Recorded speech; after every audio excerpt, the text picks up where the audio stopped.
E muito bem-vindo ao Essence Cast, o podcast da Essence Human Business School.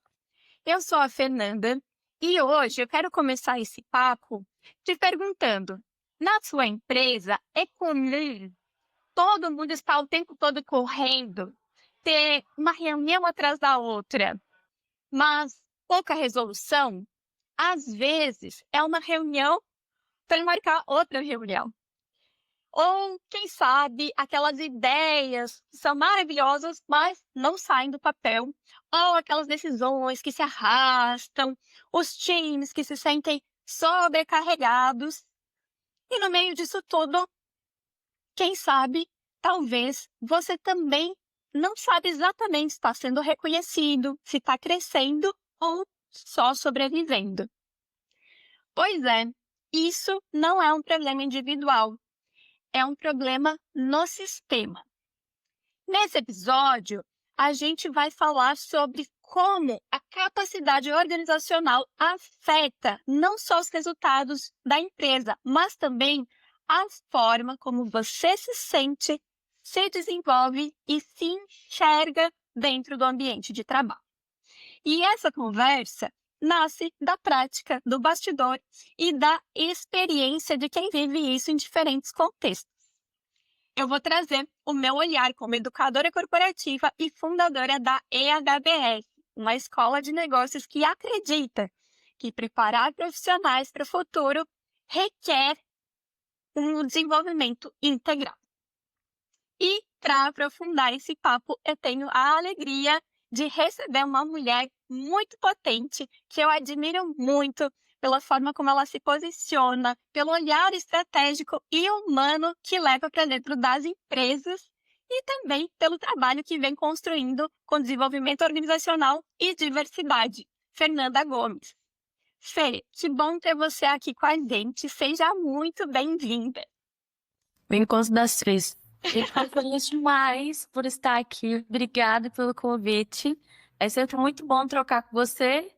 E agora, para mais pessoas ouvirem, isso vai ser ótimo. Humanizing business, shaping the future. Boa, Fê. Então, para a gente começar, queria pedir para você se apresentar, contar um pouquinho da tua história. Ah, é gostoso. É bom que a gente vai se conhecendo mais profundamente. Vou tentar ser breve, né? A gente não é uma coisa só e a história da gente acaba fazendo sentido para o momento de agora, né? Mas eu sou de Belo Horizonte, Minas Gerais. Moro atualmente numa cidade metropolitana chamada Lagoa Santa, uma cidade linda. Eu vim buscar aqui em Lagoa Santa mais tranquilidade por ter tido uma vida muito corrida. Não que agora esteja tranquila, mas tenho buscado mais tranquilidade. E vou puxar esse gancho para falar. Eu me formei em publicidade e propaganda. Quando eu entrei na universidade, eu já tinha me formado em designer gráfico durante o ensino médio. Então, eu entrei já empregada em publicidade e propaganda. Eu trabalhei numa agência por 5 anos. Então, eu me formei em 4 anos. E em 5 anos eu já me tornei coordenadora ali da minha área. A gente atendia na época grandes players, que alguns, acho que amplamente aqui do Brasil as pessoas conhecem, como o Sesc, o Sebrae, o Senai, a MRV, acho que algumas empresas grandes assim e algumas mais locais de Belo Horizonte. Logo que eu estive em várias agências de comunicação, dentro do cliente também, como coordenadora de marketing. E depois dessa experiência como coordenadora de marketing, eu desejou empreender. Queria empreender em uma lacuna que tinha de mercado dentro de Belo Horizonte, que era uma empresa de marketing de moda. E eu empreendi, comecei a dar palestra, tive meu primeiro burnout, foi terrível, mas eu me reergui, me especializei em cultura organizacional por também me apaixonar por negócio. Eu primeiro empreendedor sempre, assim, acho que desde a primeira experiência, a grande maioria das pessoas continuam empreendendo porque também é um hábito, faz parte das skills, eu acho que quase que naturais, assim, né? de criatividade e resolução de problema. E foi assim que eu conheci a Fê. Entrei dentro de uma empresa de tecnologia para trabalhar com cultura organizacional, com ações inclusivas e eis-me aqui. Então, minha trajetória profissional é essa. Sou apaixonada por esporte e faço disso um estilo de vida para ser mais saudável e para ter meu momento de lazer também. Que coisa linda, né, Fê? Várias versões numa só, né? Como é bom ser múltipla e poder colocar esses talentos no mundo, né? E a admiração aí só cresce. E você aí estava falando de burnout, né? A gente vive num cenário que correr virou um padrão, né? Então, acho que a nossa sociedade, ela normalizou muito essa questão dessa correria, né? Dessa hiperprodutividade.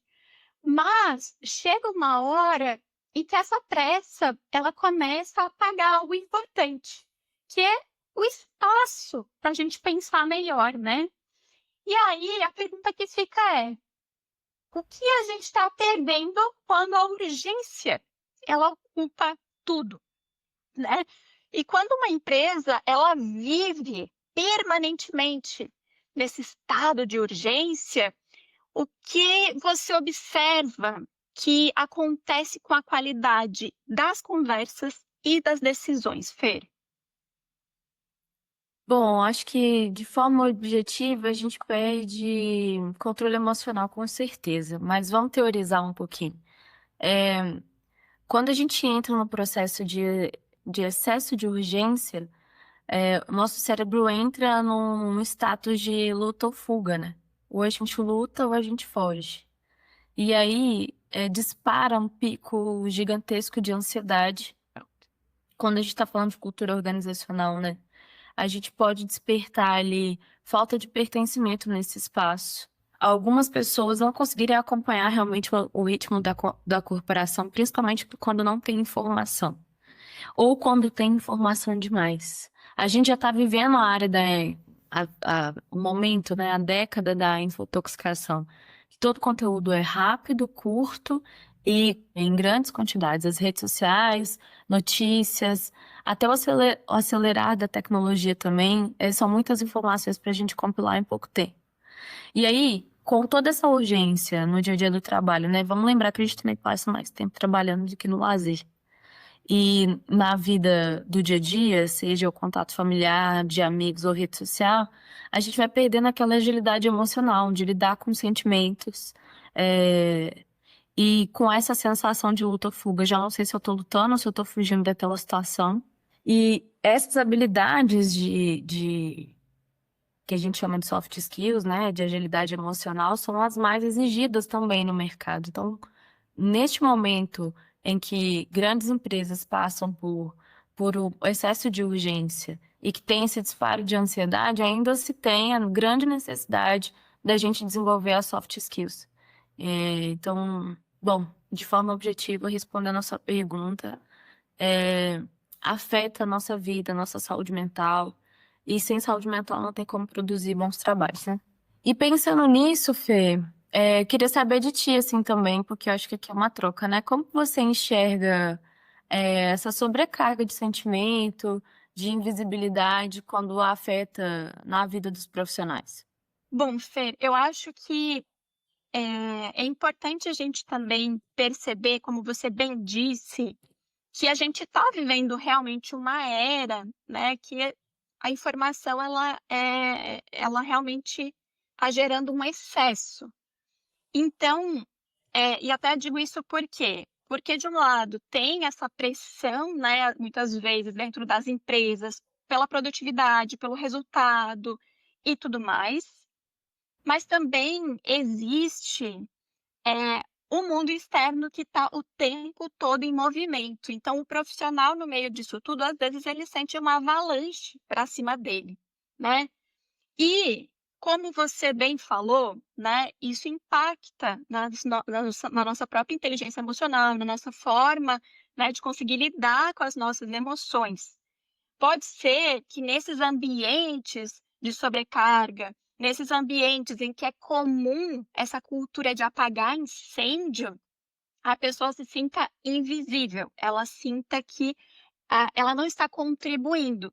Mas eu percebo que isso acontece muito porque a própria cultura não te dá espaço para sentir, às vezes, um progresso, porque o teu progresso é apagar aquele incêndio, né, e Uhum. apagar aquele outro incêndio, de repente você nem conseguiu nem comemorar, celebrar, porque, né, as Exato. celebrações são importantes, e aí já tá vindo uma nova prioridade urgente, né, já tá a caixa de e-mail já tá em chamas, e tá tudo, né, você não sabe nem tá qual que é o meu papel nisso tudo, né, como que eu contribuo, como que eu consigo sentir que eu tô me desenvolvendo. E sejamos honestas, no ambiente, em que apagar incêndio é regra, não tem tanto espaço, assim, para as pessoas crescerem, porque elas podem até estar se desenvolvendo ou, enfim, resolvendo os problemas, mas muitas vezes elas não estão se desenvolvendo, e até por que eu digo isso? Porque,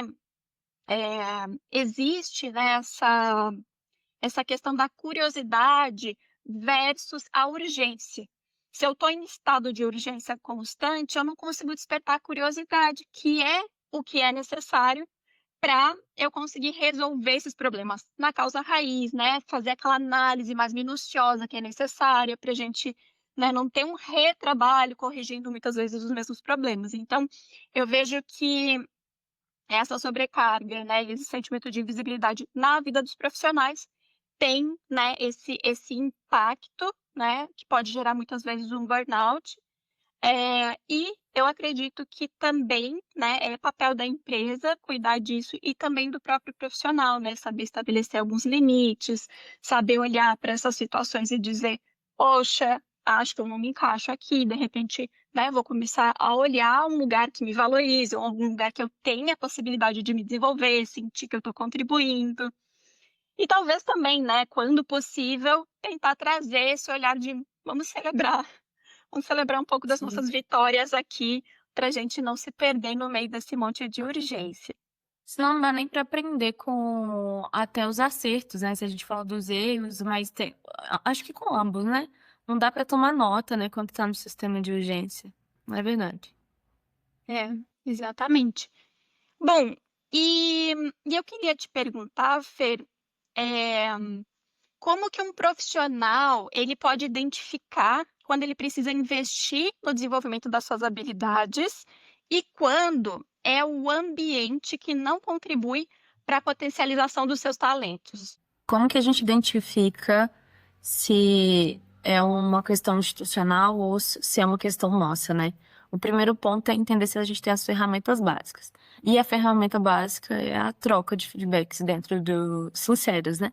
Dentro do ambiente de trabalho.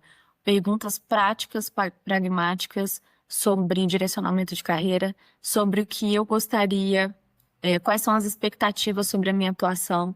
Isso tem que estar muito claro para todas as pessoas que estão atuando, independente do seu nível hierárquico. Se a gente não tem esse tipo de troca, é a ferramenta básica para a gente entender se a gente está mandando bem, se é uma questão nossa ou se é uma questão institucional. Quando tem objetivos e metas claras para serem alcançadas, tanto comportamentais quanto de entregáveis, né, resultados, fica muito mais fácil e claro se o problema está comigo ou se o problema está dentro do meu dia a dia de entrega. E Fê, você falando ali, né, de que os feedbacks e todo essa estrutura, né, para garantir que o colaborador ele saiba, né, quais são os objetivos, o que que é esperado dele, isso tudo é hiper relevante, né, eu concordo, eu acho que realmente a pessoa fica, ter essa estrutura faz toda a diferença na carreira, né.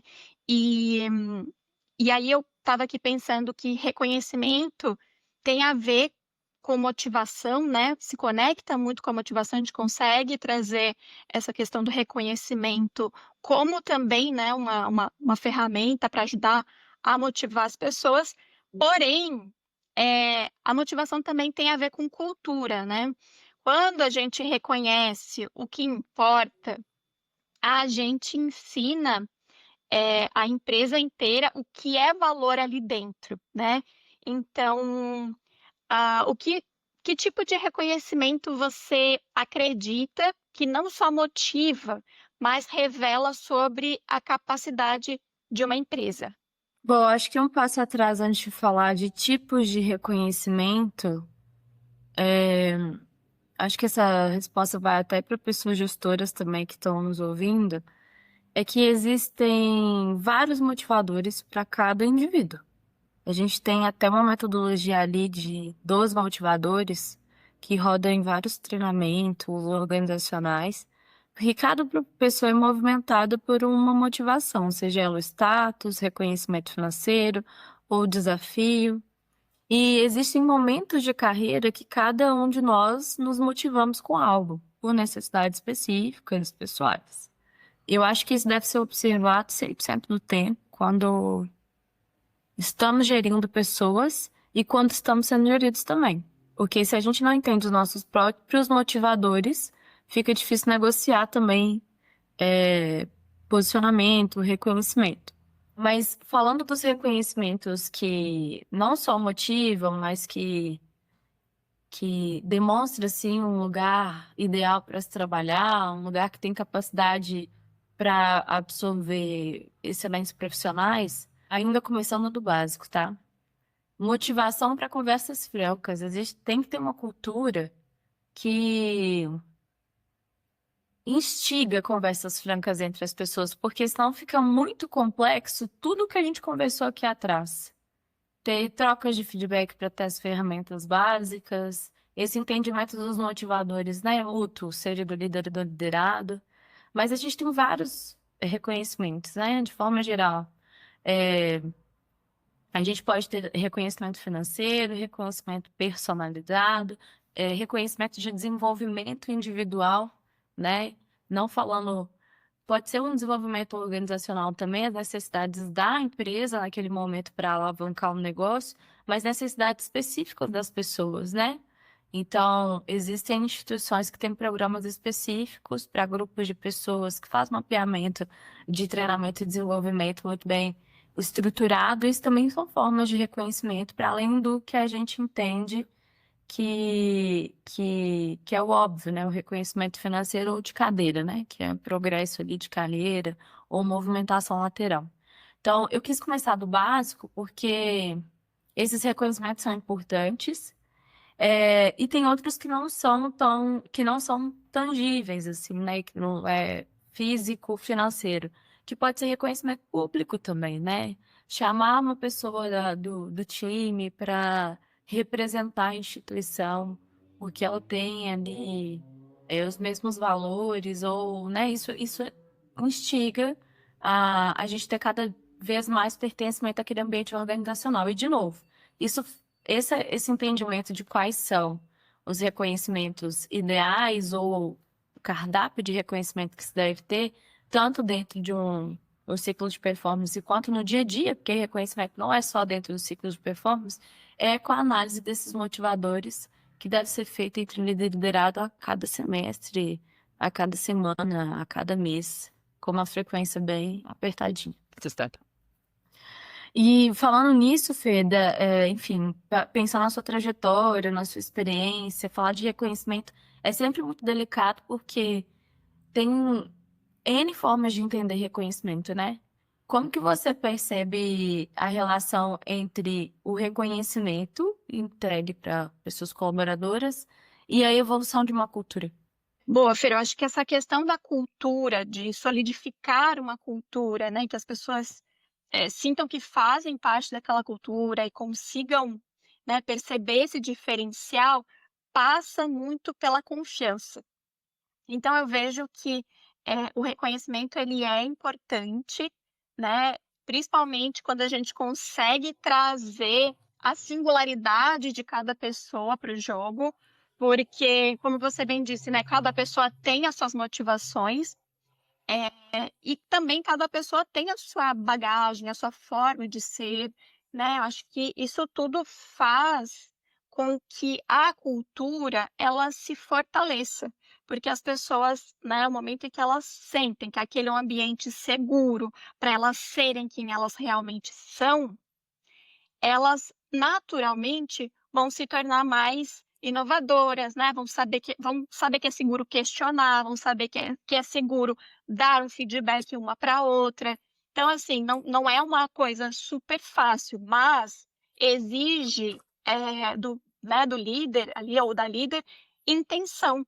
A intenção mesmo de reconhecer, né, todo esse grupo que faz parte, como pessoas, né, que têm as suas individualidades e que contribuem com o todo. Então sempre olhar para esses 2 panoramas ajuda muito. E eu acho que, como você falou, tendo esse reconhecimento que vai além do financeiro e além, né, dessa questão, de cargos e tudo mais, eh, ajuda também as pessoas a conseguirem se enxergar, né, enxergar que elas fazem parte.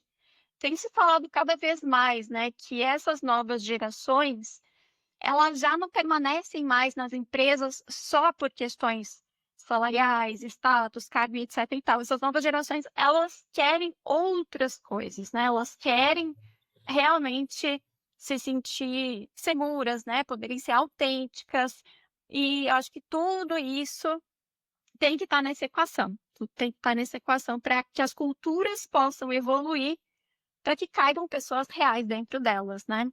Eu acho que tem muito passa por aí, mas eu diria que o pilar é e sempre deve ser a confiança. É através da confiança que a gente vai conseguir reconhecer ali os melhores talentos, né.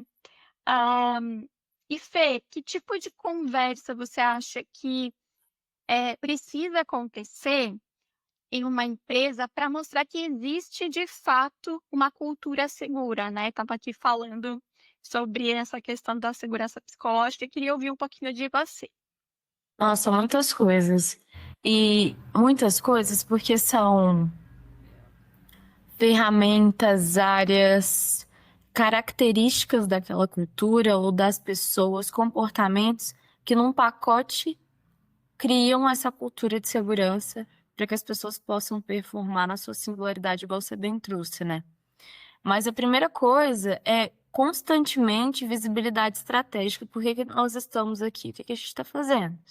Né? Não dá para a gente trabalhar só como um job description do, do dia que você foi recrutado, sabe? É necessário que essa visibilidade estratégica esteja para todos os cargos e todas as hierarquias, para que todo mundo se sinta parte de uma única estratégia que se desdobra, enfim. Junto com isso, não menos importante, eu vou falar numa lista, mas acho que todas elas se complementam. Exposição e transparência constante de um espaço seguro para troca, igual eu bem contei anteriormente, né? Troca de feedback, conversas difíceis, conversas francas, e para que exista também um ambiente de denúncias que essas pessoas possam ter um lugar de segurança para conversar quando as trocas sensíveis e conversas difíceis não estão acontecendo ou estão acontecendo de forma inadequada. E lembrando que um canal de denúncias dentro de uma instituição, ele não é um espaço inseguro para quem vai ser denunciado ou para quem vai fazer a denúncia, né? Muito pelo contrário. Ele é um espaço de correção mesmo do que não está funcionando daquela cultura, do que foi arquitetado e que não está seguindo diante da diretriz. Ele vai servir como um termômetro mesmo para curar essas dores que estão sendo acendidas ao longo do tempo. Não necessariamente para punir as pessoas, não serve para punição, né? Acho que esse é o primeiro ponto para a gente pensar canal de denúncia, porque quando fala canal de denúncia, todo mundo fica muito assustado. Mas a premissa de canais de denúncia são essas. Os acordos individuais e coletivos, eles precisam existir sempre. Porque quando a gente não tem visibilidade estratégica, uma cultura de transparência, os times, fora de uma reunião geral de companhia, eles criam subculturas. Porque somos pessoas diferentes. E cada gestor e cada gestora vai tratando aquilo ali como se fosse algo muito pessoal e não deve ser. Por isso que os acordos precisam ser individuais ou coletivos com toda a companhia o tempo inteiro, né? Isso deve ser instigado. Ter a proximidade da alta gestão é muito importante para não criar aquela distância, né? De que eu não consigo conversar com as pessoas do meu time que têm um nível alto de hierarquia. Eu sei que em grandes corporações existe uma distância mesmo que é natural de compromissos até. Aquele diretor, aquela diretora, aquele superintendente, às vezes não vai estar ali realmente no dia a dia. Mas ele realmente precisa ser uma pessoa inacessível. Ter uma pessoa no cargo de alta gestão inacessível é muito ruim para a cultura, né? E quando eu estou falando de inacessibilidade, é inacessibilidade mesmo, onde eu não encontro num acordo coletivo essa pessoa, ela sempre está distante dos acordos que a gente está fazendo, tá? Então, eu comentei, né, sobre o cuidado com a distância hierárquica, isso é um ponto importante para todo mundo se sentir parte, né?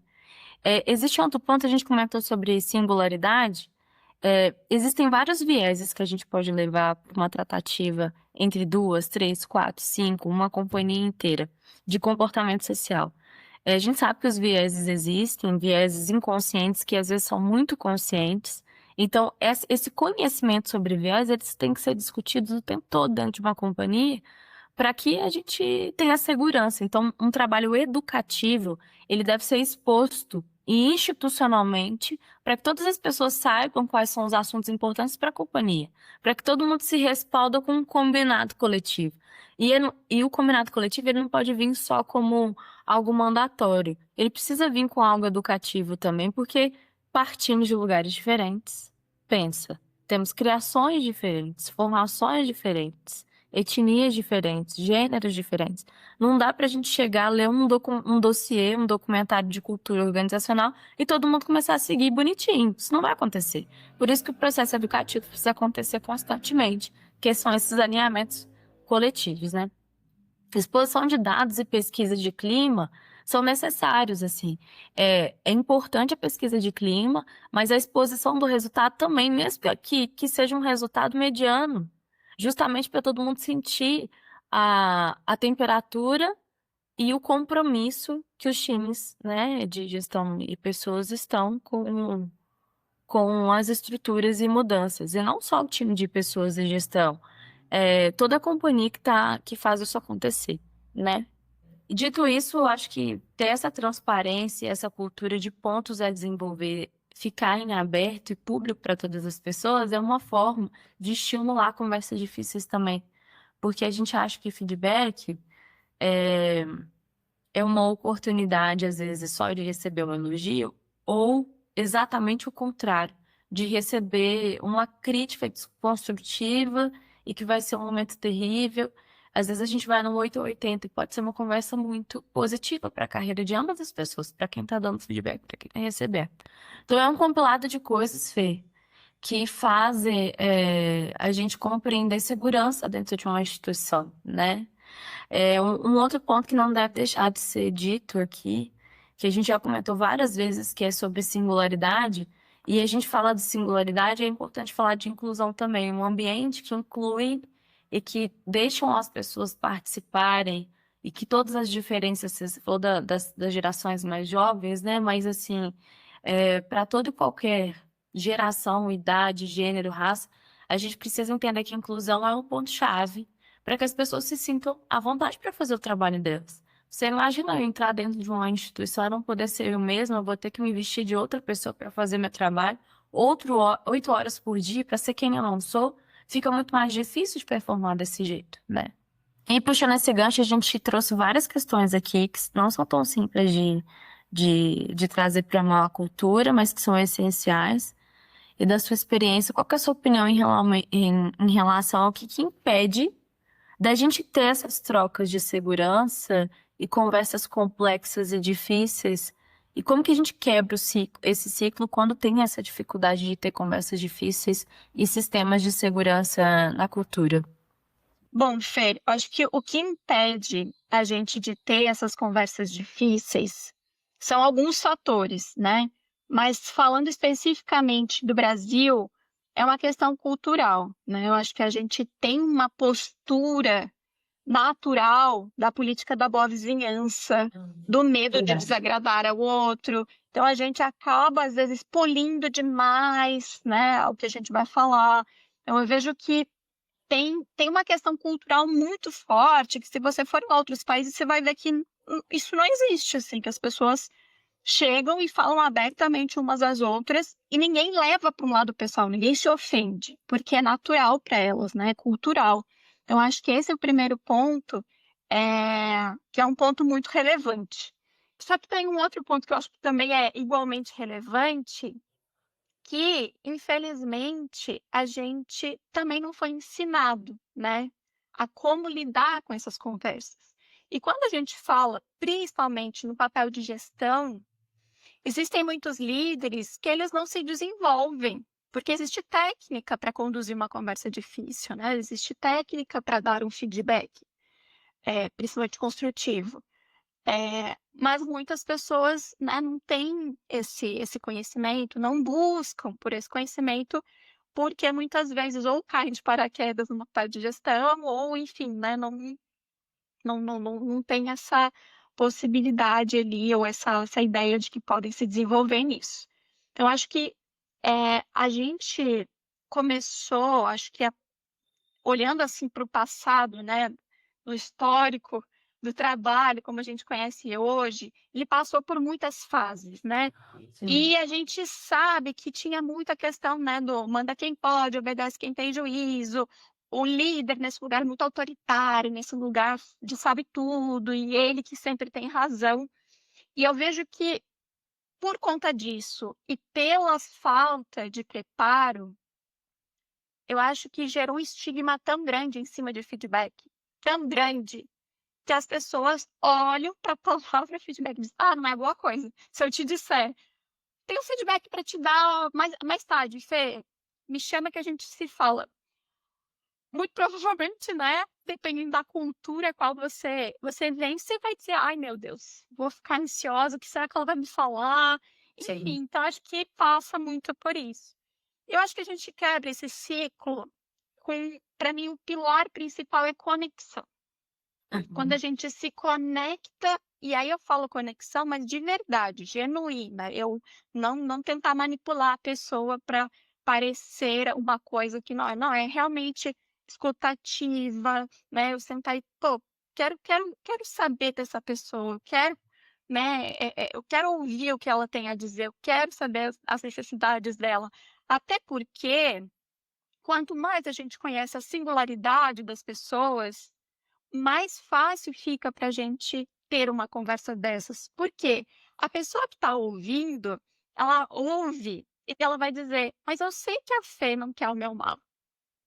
Eu sei que existe essa conexão, existe essa confiança, né? Então, acho que tem muito essa questão da conexão mesmo, a gente realmente gerar uma conexão genuína com as pessoas, que permita que uma conversa franca seja feita sem dedos, né? Sem aquela coisa, eu polir demais a conversa, passar o mel ali para não doer muito.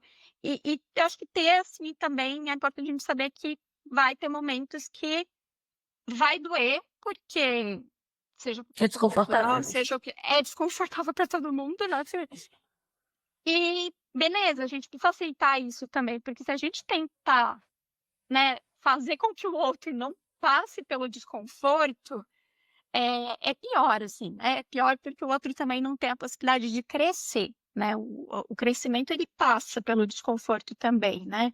Então acho que, eu trago muito essa questão, né, quebrar o ciclo, acho que a gente passa muito por aí, né. E claro, eu sou uma grande advogada do ensino, então acho que as pessoas precisam sim buscar técnica, buscar desenvolvimento.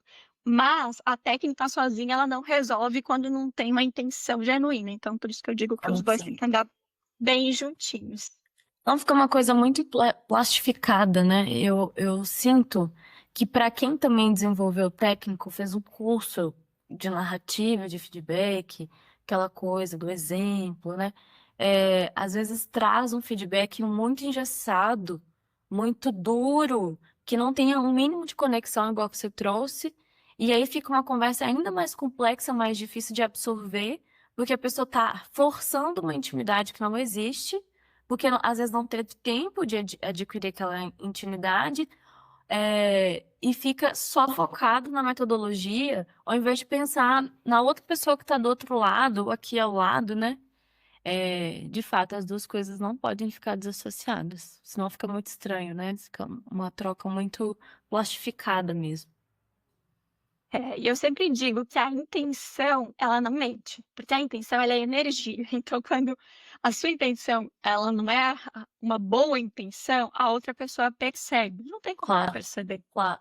Sim, é isso mesmo. O tom, não que expressão seja algo para ser lido, né? Mas assim, o tom, a forma, o momento, né? Acho que o momento é uma questão muito chave para essa troca também. Porque tanto para você aceitar, nossa, eu não estou preparada hoje para aceitar um feedback, eu quero remarcar, tanto para você marcar também, para dar um feedback, não tá bem aquele dia para fazer isso, né? São muitas questões, mas acho que o aprendizado principal, concordo com você, as duas coisas estarem conectadas, conexão e metodologia. Você. E você trouxe um ponto bem importante, né? Que é o receber. A gente pensa muito em quem está dando, mas não pensa tanto em quem está recebendo, né? E o receber, ele passa por um lugar também que, na minha opinião, é de extrema relevância, que é o autoconhecimento.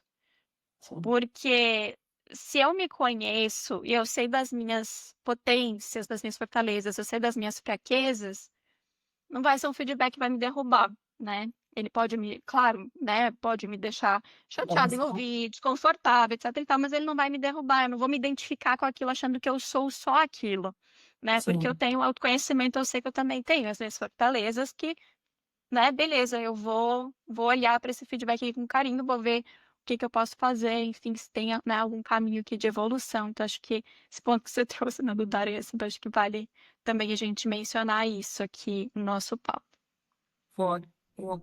E quando a gente fala, né, Fer, de feedback, de toda essa questão cultural, é impossível a gente não falar de diversidade, né? Porque ela é fundamental para a capacidade organizacional, porque ela amplia o repertório de ideias, perspectivas e soluções que uma organização é capaz de gerar, e isso impacta, né, diretamente aí na qualidade das decisões, né, na capacidade ali da empresa inovar e também se adaptar, né, a esse mundo incerto e, enfim, constante mudança que a gente vive. O que muda na prática quando diferentes vozes realmente têm espaço para influenciar as decisões? Muita coisa. É, Mas eu acho que o primeiro ponto que eu queria comentar, antes de falar de o que diferencia, né, quando pessoas de vozes diferentes, raças diferentes, etnias diferentes estão influenciando decisões, eu queria falar de uma esperança que eu tenho de diversidade não ser um tema que a gente discute como se ele tivesse apartado dos outros, sabe? A gente acabou de falar de feedback. É quase que natural pensar que do outro lado nós somos, por exemplo, aqui duas mulheres muito diferentes, né? A gente faz essa leitura quando a gente olha uma para a outra. Acho que talvez a grande diferença seja visual, seja a raça, mas é óbvio que somos mulheres muito diferentes, ainda que sejamos da mesma etnia. Nascemos em lugares diferentes, temos criações diferentes, temos repertórios, formações diferentes, né? Então, eu tenho uma grande esperança de que esse tema, ele seja um tema como ele é, óbvio, sabe? E que seja menos complexo a gente falar desse assunto. Fiquei com vontade de usar esse espaço para falar disso. Mas acho que quando a gente percebe que a prática mudou, que vozes diferentes têm espaço para influenciar, é quando pessoas de grupo subrepresentado, e explicando o grupo subrepresentado para quem está escutando isso pela primeira vez, são pessoas ditas minorias, né, que não são estatisticamente no Brasil. Mulheres, pessoas negras, pessoas com deficiência, comunidade LGBT. Então, são quando esses grupos eles estão na tomada de decisão. Quando isso acontece, naturalmente a gente vê o espaço modificando, né? As opiniões sendo diferentes, uma cultura organizacional diferente, a gente tendo numa troca entre grupos e duplas e times, é, mais ideias diferentes, porque a gente está partindo do pressuposto que são pessoas diferentes tendo vozes e não sendo silenciadas, tá? Muito bom. Então, dito isso, eu queria acrescentar uma coisa, que ter essas vozes influenciando o espaço é muito complexo hoje, né? A gente vem falando de diversidade há algum tempo no mercado, no mundo inteiro. É, A pauta vai avançando, ela estaciona em algum momento, e que eu tenho a dizer que estacionada ela não está, a gente está progredindo com toda certeza. É, Mas segue sendo muito importante a gente dizer como chegar nesse lugar para que essas vozes tenham um espaço para influenciar. Porque ainda que a gente fale muito desse tema e que a gente esteja avançando, é muito complexo fazer isso em muitas organizações. Então, como que a gente faz para essas pessoas terem voz? Um desenvolvimento direcionado, tudo isso que a gente discutiu até aqui, pensando em singularidades. Quando eu penso em singularidade, eu não estou questionando raça e etnia da Fernanda Garcia, nem da Fernanda Gomes. Eu estou olhando para elas como pessoas singulares. A gente tem uma política de remuneração e contratação para a gente não ter privilégios dentro de uma instituição nesses quesitos, né?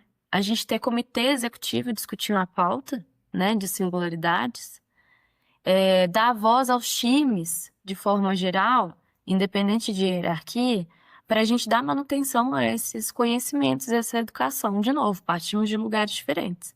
Eu tenho um repertório, você tem outro, que tal a gente juntar os nossos dois e a gente discutir essa temática.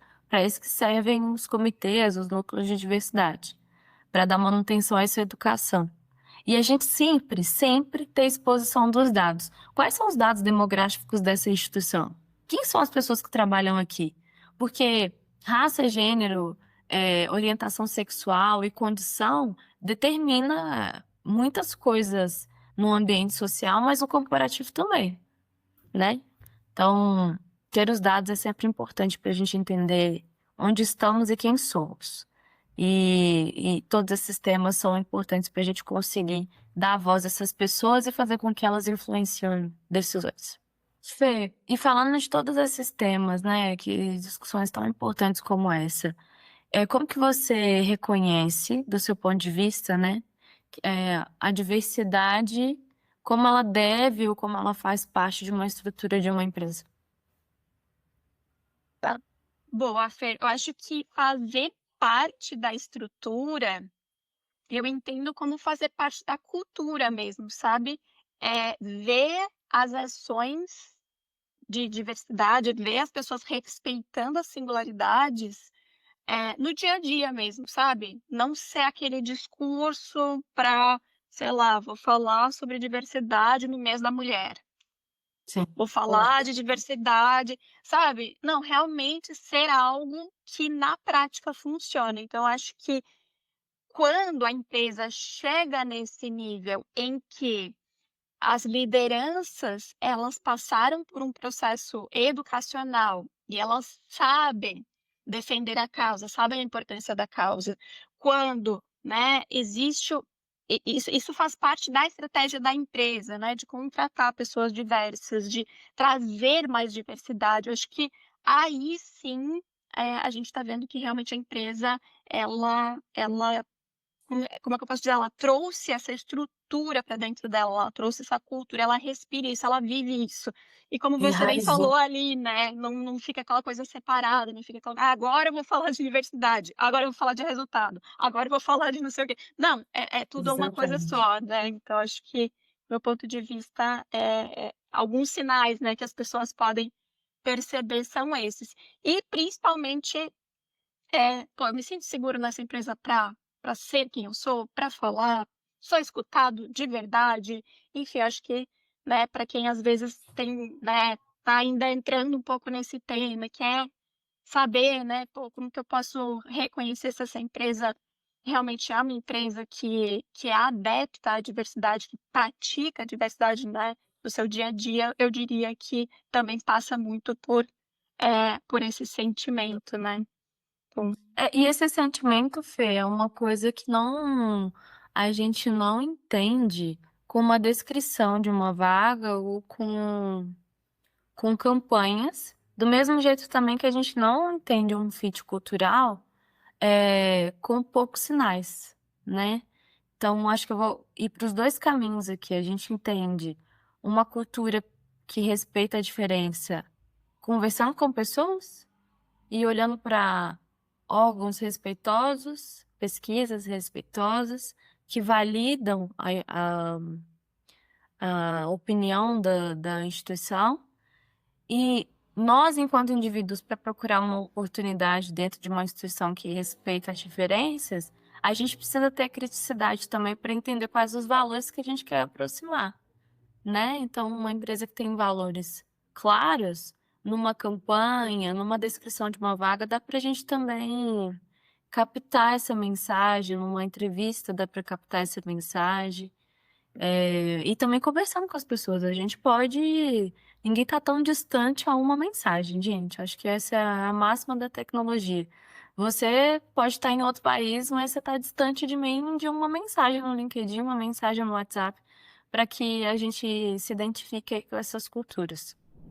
E quando a gente fala de cultura, né, Fer, que a gente está falando aqui muito dessa questão da diversidade, né, que como parte da cultura, a gente não pode deixar de falar da liderança, né, porque na capacidade organizacional, a liderança tem um papel fundamental, mesmo que muitas vezes passe despercebido, né, mesmo que muitas vezes fique ali parecendo que está mais no bastidor.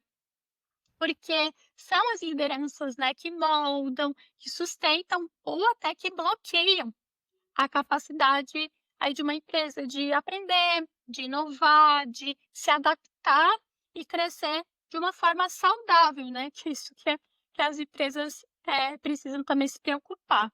E aí eu queria te perguntar, Fer, né, o que você já viu líderes fazendo, né, mesmo aí nos bastidores, e que você percebeu que realmente fortalece a capacidade organizacional de um time? Trocas difíceis, complexas e sinceras. Existem pouquíssimas pessoas que de fato têm uma capacidade emocional de ter essas trocas. Mas como a gente já falou, isso é treinável, isso é, né, uma habilidade a ser desenvolvida. Então, acho que a liderança que se capacita e se joga nos testes diariamente é a liderança que está realmente brilhando dia após dia, cadeira em cadeira. E a gente não consegue liderar o outro se a gente não lidera a gente mesmo, né? Então, acho que o primeiro ponto da agilidade emocional é entender quando fica complexo para mim um clima, uma conversa, ou uma sobrecarga, uma pressão, uma urgência, igual a gente começou a conversar, como que eu como que eu estou liderando meu time quando eu estou sob pressão, ou sobre sobrecarga, ou com uma emoção específica aflorada? Não é todo dia que a gente está simpático, alegre, criativo, né? Não é todo dia que isso acontece. Então, quando eu não estou, o que que eu faço comigo e com os outros? Né? Então, essa coisa de liderar a si mesmo. É, Acho que esse ponto, eu já vi nos bastidores uma troca que eu tive com uma liderança, que é liderar com amor. Gente, parece a coisa mais poética do mundo e romântica, que não é possível de acontecer. Mas é possível de acontecer, e quando a gente fala liderar com amor, não é sair se apaixonando pelo seu time a qualquer custo, não. Tem a ver com a conexão que você trouxe na hora de falar de troca de feedback, sabe? É como que eu te enxergo de forma singular, sem te desrespeitar, respeitando a sua trajetória e a minha também. Poxa, a gente já trabalha junto. Isso aqui já não vai, já foi colocado, já está, né? Pode ser uma decisão futura não estar, ou tanto minha quanto tua, mas por que não agir com amor, né? Com carinho? A gente passa 8 horas por dia trabalhando ou mais. Por que não fazer isso de uma forma carinhosa, amorosa, para que as coisas fluam, né? Eu acho que eu já vi nos bastidores uma gestão com amor que funciona muito bem. De ambos os gêneros, tá? Homens e mulheres. E foi muito, positivo, assim, tanto entre pares quanto sendo liderado. As lideranças, como você falou, Fê, elas moldam o jogo, né, da instituição, de como as coisas vão funcionar. Então, não dá para dissociar uma instituição e as lideranças. Por isso, as lideranças precisam estar em treinamento constante e combinados constantes institucionais, tanto liderança e instituição quanto liderança e liderado, para não ficar uma lacuna entre esses três, vamos dizer que são três instâncias, e o liderado não ter contexto do que está acontecendo, né? E para isso acontecer de forma fluida, a instituição tem que dar insumo para essa liderança, né? Além disso, o insumo que eu falo de desenvolvimento, de informação, de treinamento, é garantir que a gente tem políticas de não favoritismo também, né? Porque senão as subculturas elas acontecem e perde o controle. Então, eu acho que para além de trazer minha visão de bastidores, que eu coloquei aqui, que é muito individual de cada gestão, eu acho que a instituição tem um papel muito grande aqui em termos de cultura mesmo para moldar esse gestor. Porque senão essa gestão pelo amor, às vezes nem é permitida dentro de uma instituição, por conta dos combinados subjetivos que a gente faz quando a gente começa a trabalhar. E combinados subjetivos, gente, vamos combinar que não é algo saudável para uma cultura. Os combinados precisam ser claros e pragmáticos. E explícitos. Muito, muito, porque senão as relações começam a ficar muito mais complexas, né, de se resolver. Ô, Fê, eu tô falando aqui sobre instituição e liderança, mas existem responsabilidades para todos os papéis, né? Eu falei das três instâncias aqui, instituição, liderança e colaborador. Eu te perguntando assim, né, o que você acha, na sua visão, onde está a responsabilidade do colaborador nesse processo, né? Porque a gente não pode colocar esse peso da cultura só para a liderança, né? Senão não dá para sustentar também toda uma cultura organizacional. Eu queria saber de ti a responsabilidade do colaborador e se dá para sustentar uma mudança sem esperar tudo de uma liderança. Porque podemos ter opiniões diferentes aqui. Bom, filho, eu gosto muito, né, do conceito da autorresponsabilidade. É uma coisa que eu pratico muito na minha vida e eu acredito muito no poder da autorresponsabilidade. Então, eu acho que sim, né, assumir a autorresponsabilidade quando não se tem um cargo de gestão também é importante. É importante para o crescimento do próprio indivíduo, é importante para o crescimento da empresa como um todo. E quando eu digo isso, o que que me vem à mente, né? Quando a pessoa, falando de algo bem rotineiro, quando a pessoa recebe uma bola quadrada, ou seja, né, quando, pô, eu tenho um trabalho que depende de várias áreas, né? Porque a verdade é essa, nenhuma área trabalha sozinha, né? Existem todos esses trade-offs aí que são feitos o tempo todo. Pô, eu recebi algo que não tá legal, eu tenho a autorresponsabilidade de voltar pro colega e dizer: "Colega, não foi isso que a gente combinou, não tá legal", alguma coisa nesse sentido, porque se eu falar mal do colega ou se eu passar para frente e disser: "Ah, mas a culpa não foi minha, o colega não fez a parte dele", você está sendo parte do problema, né. Então eu particularmente acho que essa parceria entre áreas, ela é igualmente importante, eh, né, quanto uma parceria das pessoas que trabalham na mesma área. Porque, pô, todos fazem parte de uma mesma empresa. Então, eu parto muito desse pressuposto, dessa importância da gente ter relações saudáveis com áreas pares, né, interfaces. Então, acho que esse é um ponto, essa autorresponsabilidade. E ela também passa por esse lugar de buscar criar também esse espaço para gerar uma confiança com a sua liderança. E eu até digo isso porque é muito comum que as pessoas digam assim: "Não, mas o meu líder não chegou, não fez, eu não fiz também", ou sabe, "Não me chamou para uma conversa, mas eu não recebi feedback e eu estou sofrendo aqui porque eu não recebi o feedback". Poxa, mas por que que você não chamou o seu líder? Por que que você não expôs, não conversou, etc e tal? Ou até mesmo não fez a sua parte para gerar essa conexão? Porque dá essa sensação mesmo, né, que muitas pessoas, quando não estão esse papel de gestão, elas esperam que seja o líder que chame para o feedback, que seja o líder que chame para conexão, seja o líder que diga, né, enfim, o caminho. E se não está claro, muitas vezes, ao invés de dizer, poxa, líder, eu não entendi, você, né, trouxe aqui alguma questão ou trouxe alguma mensagem para a gente, para mim não ficou claro. Então, às vezes, a pessoa também prefere calar, seja porque tem medo ou o que for, né? E isso acaba minando muito a própria confiança da pessoa, é claro, né?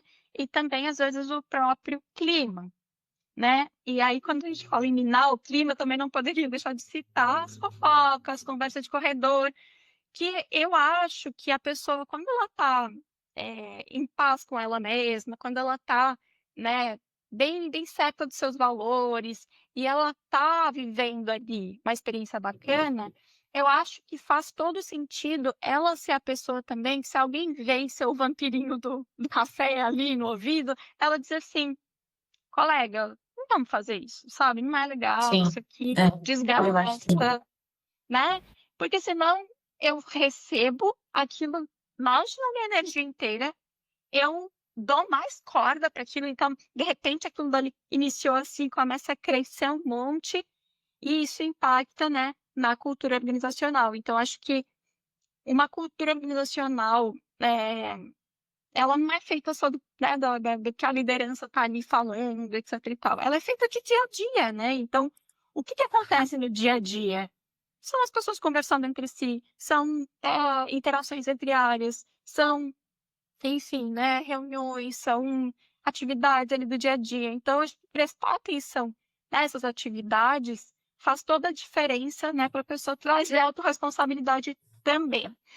E Fê, eu queria adicionar um ponto que acho que para mim assim, é muito importante, é que às vezes as pessoas, né, já responde muito a pergunta que você fez também, né, a respeito desse peso em cima da liderança, que às vezes as pessoas acham que os líderes são super-homens, super-mulheres, né, mulheres maravilhas, acham que essas pessoas não sentem medo, que elas não erram, que elas não sim. ficam ansiosas. E muito pelo contrário, né, as pessoas sentem tudo isso. Então, eu acho que cada vez mais a gente precisa desmistificar isso. Para isso, é importante que o líder se vulnerabilize também, ou seja, que ele mostre que ele também não sabe todas as respostas, que ele, enfim, né, até me trago como exemplo que coisas assim para mim que eram muito básicas, que é, se eu não estou bem, eu não vou dizer que eu estou. Então eu dizia, Sim. eu só me perguntava, tá tudo bem? Não, hoje não tá muito legal, tal coisa, mas vai ficar, né? Então acho que é isso. Então, Que é uma... Mas eu acho que, de novo, não é responsabilidade da liderança naturalizar um ambiente. Às vezes o liderado está do outro lado, só se enchendo de medo, de preocupação com a hierarquia, e não cria também essa conexão. A conexão tem que ser gerada dos dois lados, igual um namoro, né? Começa numa ficada, e que se ambas as partes não se esforçarem para criar conexão, uma só não consegue fazer tudo acontecer. E aí no dia do feedback fica difícil mesmo. Fica muito difícil ter uma troca se ao longo das one-on-ones, das dailies, seja o que for, a recorrência aí das agendas. Se ambas as partes não quiseram se tornar vulnerável um dia, ou ter um espaço tranquilo, sem urgência para falar do final de semana, ou para falar, sei lá, do que você comeu, sabe? Ou da roupa que a gente está vestido, de coisas para criar conexão. E isso, de novo, não depende só da liderança. Quando a gente tem uma pessoa liderada que tem muita dificuldade de se abrir, é muito difícil criar essa conexão e essa proximidade, né?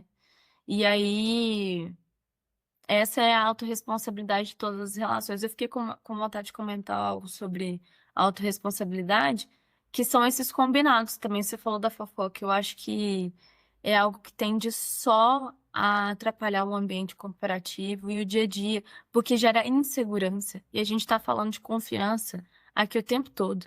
Quando tem um ambiente de insegurança, estabelecer confiança é muito difícil, né? Então, isso é bem importante para mim, assim, é bem complexo estar nesses ambientes. Ai, com certeza, porque mexe muito com a gente, né, mexe com todo mundo. Enfim, a pessoa que faz esse tipo de coisa, muitas vezes ela não tá, acho que ela não tá nem consciente do que ela mesma tá fazendo, né, ela só quer passar adiante alguma coisa ou reclamar, porque, enfim, Sim. é, Ou não tá bem consigo mesmo, né? Então, acho que, de novo, autorresponsabilidade do que eu tô fazendo com a minha imagem, com o meu ambiente de trabalho e com as pessoas ao meu entorno.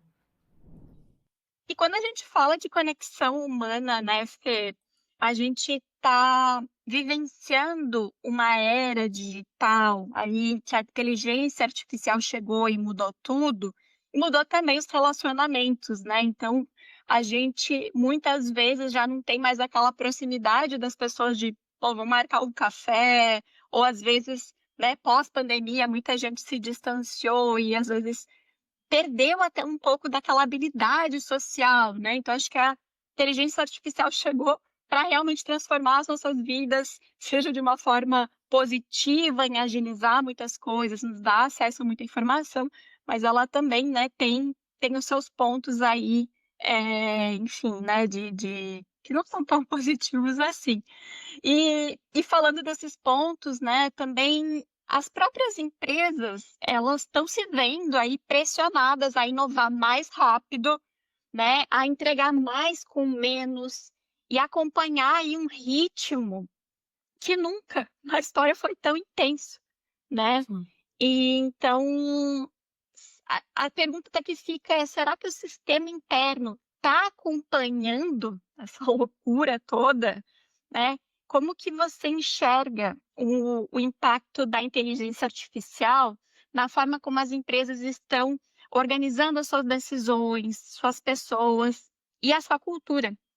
Eu enxergo como um ponto de muita atenção, porque não pode ser um tema que a gente discute só do lado de fora das instituições, tem que ser dentro. As instituições precisam convocar seus funcionários, colaboradores para trocar sobre esse tema, porque pode ser muito positivo e pode ser muito negativo também.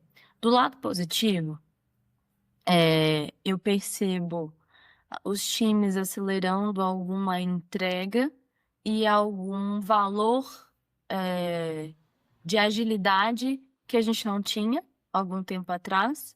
Do lado negativo, eu percebo distanciamento, né? Já que eu consigo aqui ter um par digital que me ajuda a fazer tudo.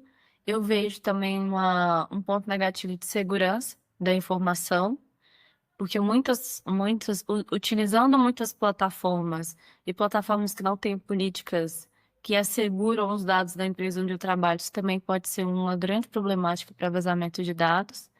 E se eu não tenho conversa sobre inteligência artificial dentro do meu ambiente, e tudo pode, cada um procura seu conhecimento, eu também não estimulo o meu funcionário, o meu colaborador a pensar de forma crítica com a inteligência artificial.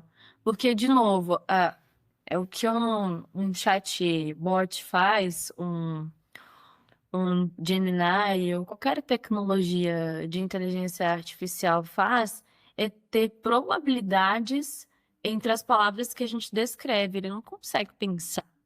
Quem pensa somos nós. São meros cálculos matemáticos em cima de palavras. Então, essas probabilidades, elas podem errar ao longo do processo de pesquisa, ou os prompts, até os prompts mesmo enviados, eles podem ser manipulados para entregar algo muito diferente da expectativa. Porque, de novo, são números e não pensamento crítico. Então, de forma pragmática, eu acho que pode gerar um impacto muito negativo se não tiver uma discussão constante sobre esse tema.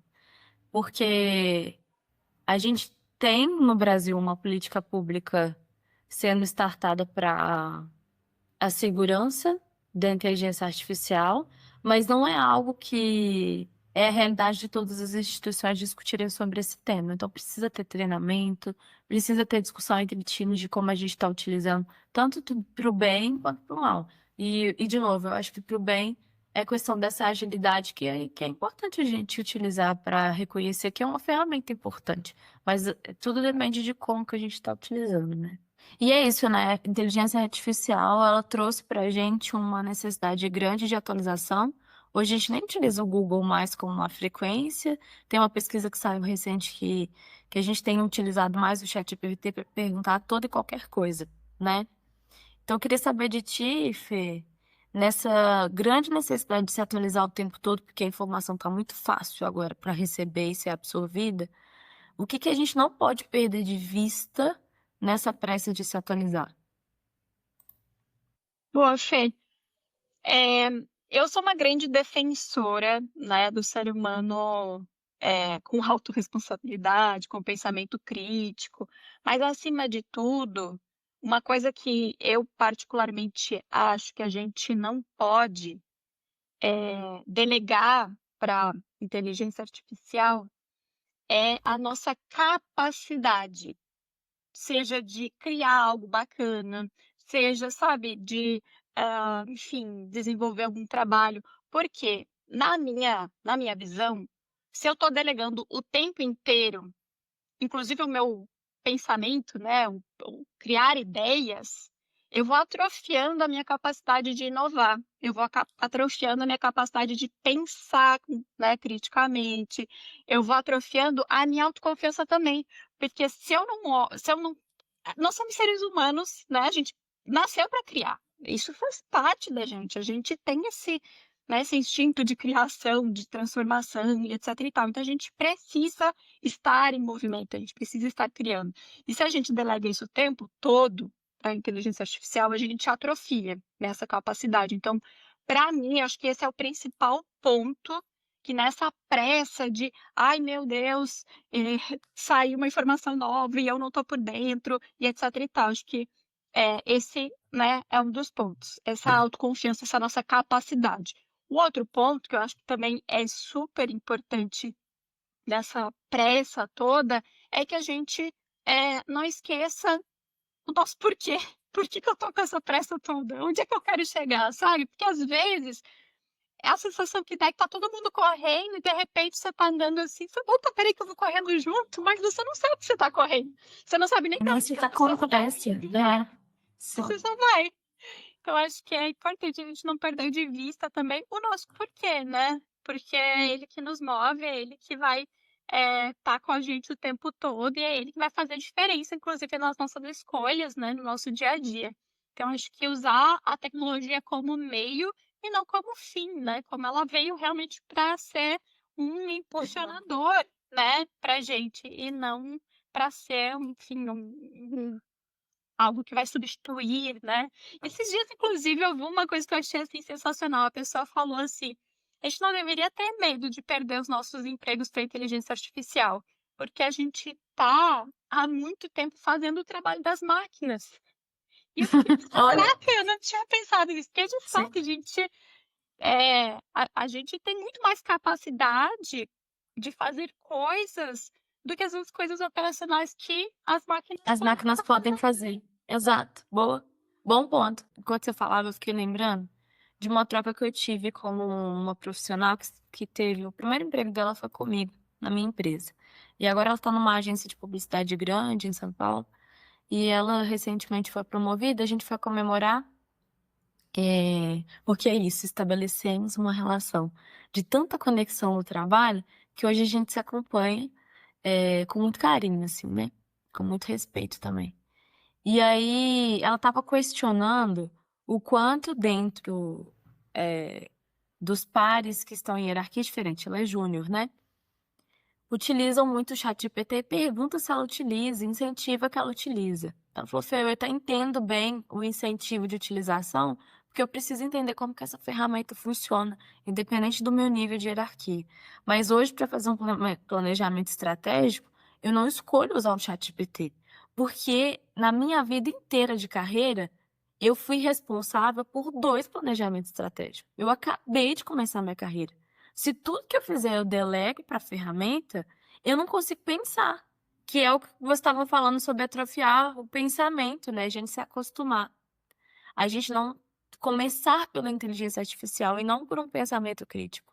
A inteligência artificial é um complemento. Se eu tenho um pensamento crítico, comecei um trabalho, eu posso pedir pro desdobrar disso ser desenvolvido pela inteligência artificial e não o start, né? Então, isso que a Brenda me disse foi muito importante para eu pensar.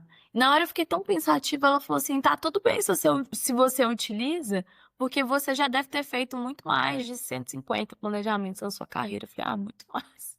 Felizmente ou não, foram muito mais de muitos planejamentos, não sei nem contar.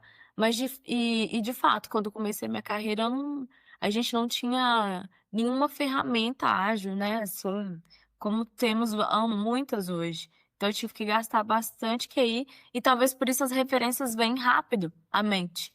Mas utilizo, e ainda assim sou contra utilizar a inteligência artificial para começar um trabalho, né? Fez muito sentido.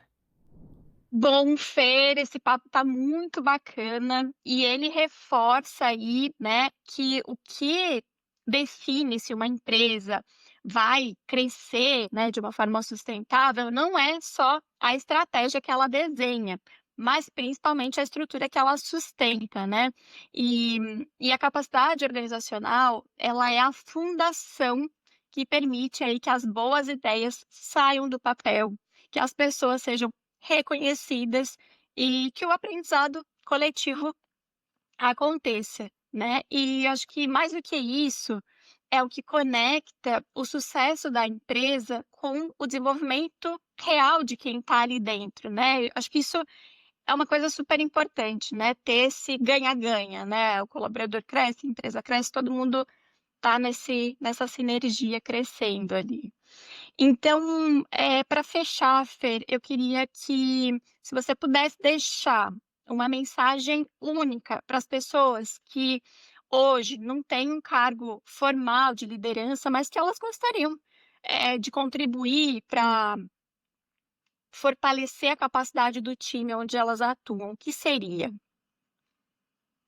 Ah, muitas coisas, mas se puderem pesquisar sobre neurociência e gestão, é um excelente tema para desenvolvimento. A gente tem várias habilidades que podem ser desenvolvidas, né? Especificamente, a gente está falando aqui de soft skills. Mas nessas duas temáticas, quando a gente soma elas, a gente consegue entender a capacidade cerebral, a anatomia humana mesmo, como nós somos construídos e a gente reflete comportamento e situação como ser humano, indivíduo, atrelando a técnicas de gestão. Tem muito a ver com um dos pontos da nossa troca aqui, que é a combinação de metodologia e conexão, né? Mas aqui, metodologia, né, de gestão e conexão com como eu funciono, eu ser humano, né? Então, atrelar neurociência e gestão é um ótimo ponto para fortalecer capacidade entre times, porque a gente sai um pouco da seara do eu, você e a pessoalidade de quem somos e vamos para o lugar de eu e você aqui dentro dessa estrutura, como que a gente pode concatenar forças. Autoconhecimento sempre tem a ver também com neurociência total. E testar sempre. Quem não tem a oportunidade ou não teve a oportunidade de fazer uma liderança direta de time, pode procurar grupos para liderar, seja num projeto voluntário, seja um projeto voluntário dentro da instituição que você trabalha, porque a liderança ela é um comportamento, você não precisa ter um cargo para você liderar, né? E a partir desse comportamento tem diversos aprendizados que são aplicáveis quando você também está liderando de forma formal. Boa, Fer. E assim a gente encerra mais um episódio do Essence Cast. Hoje a gente falou aí sobre o que sustenta a inovação, a motivação, reconhecimento e a evolução real dentro das empresas. E se essa conversa fez sentido para você, Compartilhe com alguém que se interessa sobre esse tema ou que de repente aí está querendo contribuir com uma cultura ganha-ganha. Na EHBS, a gente acredita que transformar o trabalho começa por transformar a forma como nos enxergamos e como escolhemos atuar dentro dos sistemas. Fer, obrigada aqui pela sua participação, pela generosidade em compartilhar seu conhecimento conosco. Fê, eu que agradeço pela oportunidade, foi excelente te encontrar aqui de novo, falar desse tema que é delicioso. Obrigada também a quem nos escutou até aqui, agradeço pela presença e até o próximo episódio.